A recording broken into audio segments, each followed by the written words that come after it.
కుజదోషం ఉన్న వ్యక్తికి ఇంకో కుజదోషం ఉన్న వ్యక్తిని ఇచ్చి పెళ్లి చేయాలా? ఒకవేళ అది నిజమైతే మన శాస్త్రంలో అది చెప్పారు అంటే ఎందుకు చెప్పారు?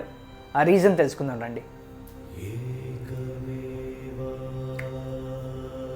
ఒకరికి కుజదోషం ఉంటే ఇంకొకరికి కూడా కుజదోషం ఉండాలి అని మన శాస్త్రం ఎందుకు చెప్పింది అంటే, ఒక చిన్న ఉదాహరణ చెప్తాను.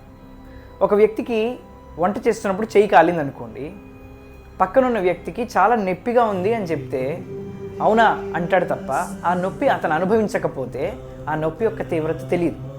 అదే ఆల్రెడీ ఆ పక్కనున్న వ్యక్తికి కూడా ముందు చెయ్యి కాలిన అనుభవం ఉందనుకోండి, అతను ఏమంటాడంటే నాకు తెలుసు చెయ్యి కాలితే ఎంత నొప్పిగా ఉంటుందో, నువ్వు విశ్రాంతి తీసుకో, నేను చూసుకుంటా మిగతా పని అంటాడు. ఇదే ఫార్మాట్ని, ఇదే ఎగ్జాంపుల్ని మనం కుజదోషానికి అప్లై చేస్తే, అమ్మాయి అబ్బాయి ఇద్దరు దాంట్లో కుజదోషం ఉందనుకోండి, ఫ్రీక్వెన్సీ మ్యాచ్ అవుతుంది. ఓహో, ఆ మెంటల్ స్ట్రెస్ ఎలా ఉంటుందో నాకు తెలుసు, ఉద్యోగంలో ఎలా ఉంటుందో నాకు తెలుసు, ఫైనాన్షియల్ ట్రబుల్ వస్తే ఎలా ఉంటుందో నాకు తెలుసు, నేను అర్థం చేసుకుంటా, మీరేం టెన్షన్ పడకండి అని భార్య అంటుంది. అనారోగ్యం చేసినప్పుడు లేదు నాకు తెలుసు నీ గురించి, ఉట్టేప్పుడు బాగానే ఉంటావు, ఇప్పుడు అనారోగ్యం ఉంటేనే కదా నువ్వు ఇలా ఉన్నావు, నాకు తెలుసు, నువ్వు రెస్ట్ తీసుకో కాస్త, నేను చూసుకుంటా అంటాడు భర్త.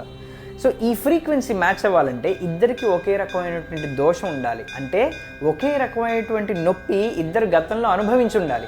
ఆ పరిస్థితులు ఒకళ్ళు అనుభవించి ఉంటే వాళ్ళిద్దరికి మ్యాచ్ చేసాం అనుకోండి, మీరు గమనించండి, చాలా హ్యాపీగా ఉంటారు వాళ్ళు. అంటే కష్టం తెలిసిన వాళ్ళు ఒకళ్ళనొకళ్ళు అర్థం చేసుకుంటారు.